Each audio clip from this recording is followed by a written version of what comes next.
ரசிக்கிறேன்.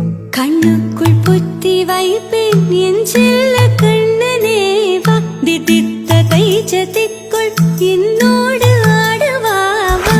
அடிக்கடி உன்னை பிடிக்க நான் மன்றாடிட இடப்புறம் விரல் மடக்கி நீ காட்டிட என் கண்ணன்